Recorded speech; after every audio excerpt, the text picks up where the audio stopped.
I'm going to talk a little bit today about brand reputation.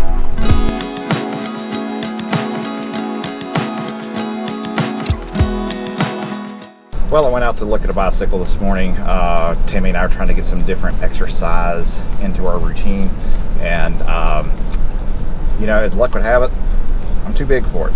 I'm going to have a hard time finding a used bicycle I think that fits me.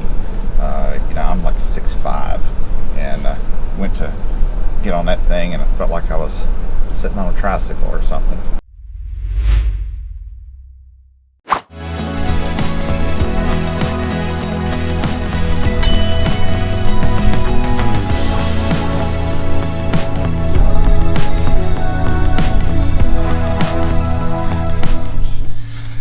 So had to stop and get out of the car and get out of the sun. A little glare was messing me up there, so I found this little park over in Cape Coral.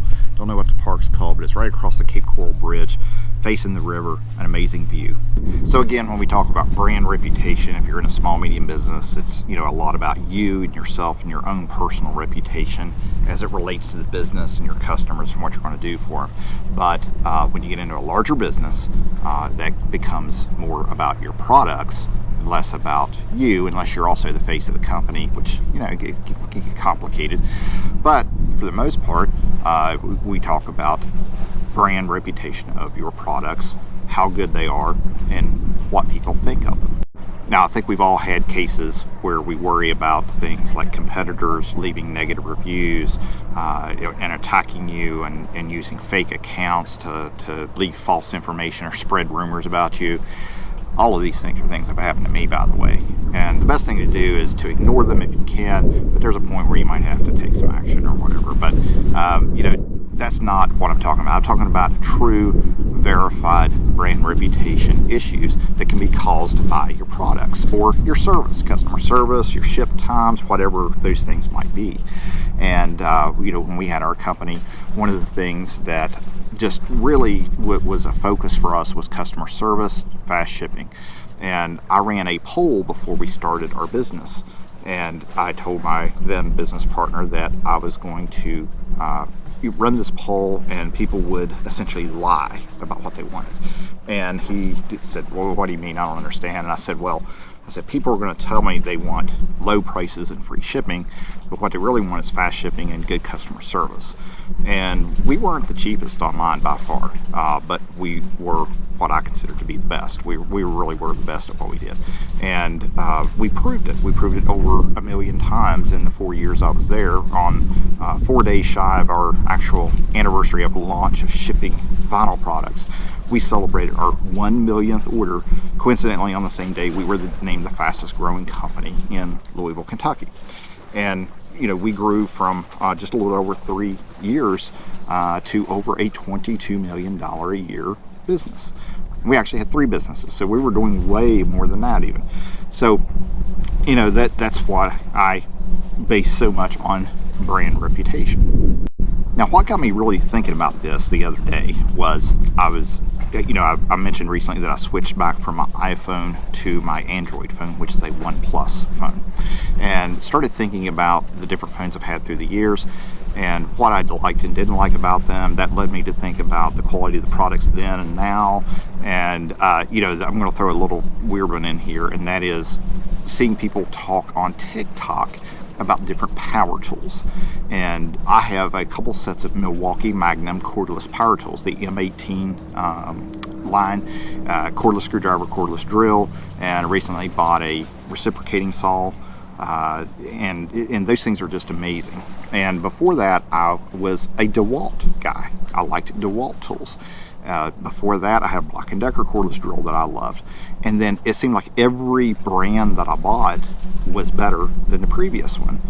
And didn't really think too much about that, and didn't think about the fact that there's progression in technology, there's progression in quality, progression in the voltage and amperage required of what the batteries could supply. With newer technology, batteries are better than they were 20 years ago. And I never really thought much about that. So I've watched all these people debate back and forth that DeWalt is the best, Makita's the best, Milwaukee, can't touch it. Personally, I'm a Milwaukee guy right now, But I'm betting that if I went out and bought an equivalent tool in a DeWalt or something else, the same voltage, same type of specs, it would probably be pretty good. And I'd probably be really impressed over the previous items that I had. And, you know, it just made me start thinking about, what if other products are better today than they were the first time I tried them? And what if they're better than what I'm using now that I think is the best on the market? And I abandoned that brand a long time ago because I didn't like the quality of the products.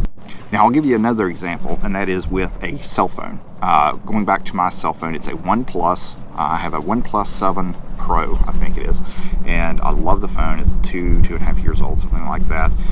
256 gig of storage. It's fast, has tons of speed. It does everything. It has an amazing camera and everything. And of course, the newer ones are even better than that.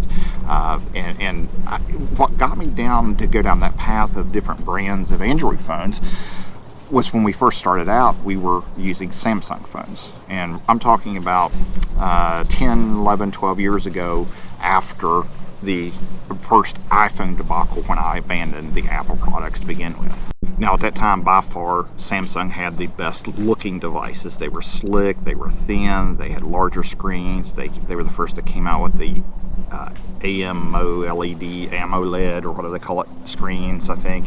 And we're talking about the Galaxy, I can't even remember what it was called back then, but then they brought out the S3. I think maybe we went to the S5, and just struggled with battery life, the charging ports kind of breaking and wearing out, different stability issues, a lot of bloatware on them that we couldn't get rid of. So I was doing things like trying to figure out how to root them and put my own version of Android on, and just make them better than they were, because the hardware was attractive and I liked it, and that's the way a lot of people felt, but they just weren't stable and they had too much bloatware on them.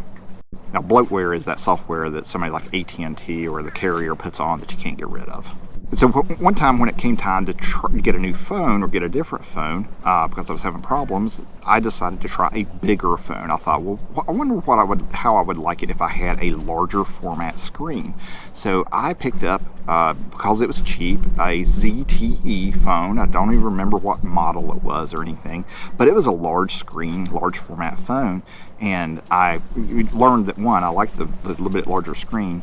I have this real love-hate relationship with phones, because I do like the small phone I can slip in my pocket and I can use. I loved my BlackBerry Pearl that I had, like 15 years ago or whatever.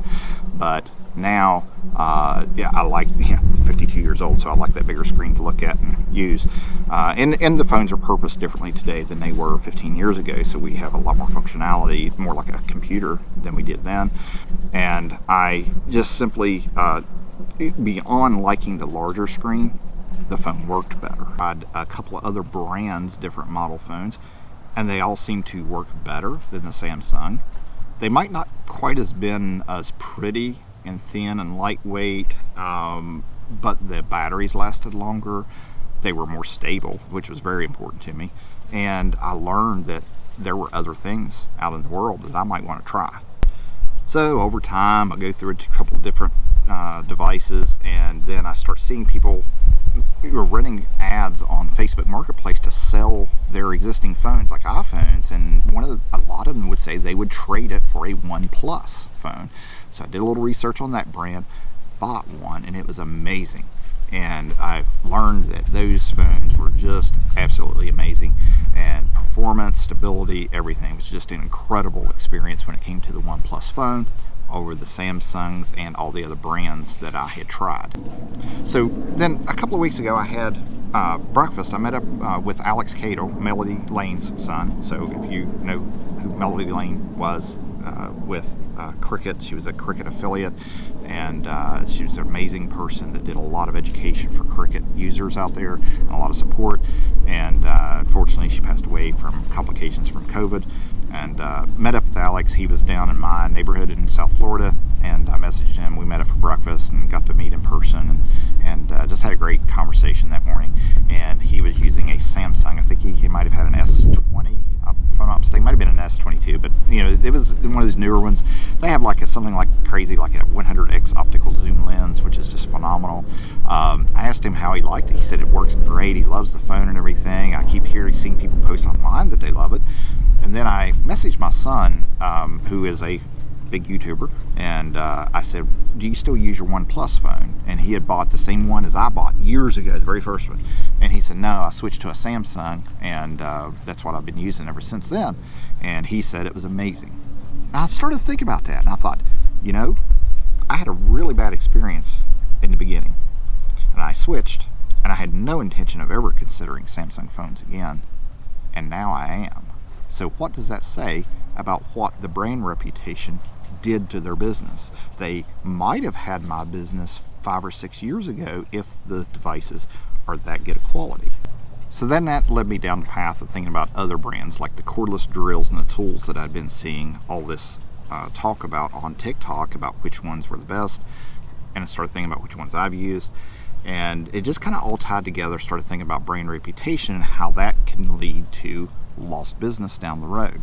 If customers have a bad experience with your products or your services out of the gate, they're far less likely to return anytime soon to do business than if they have a good experience.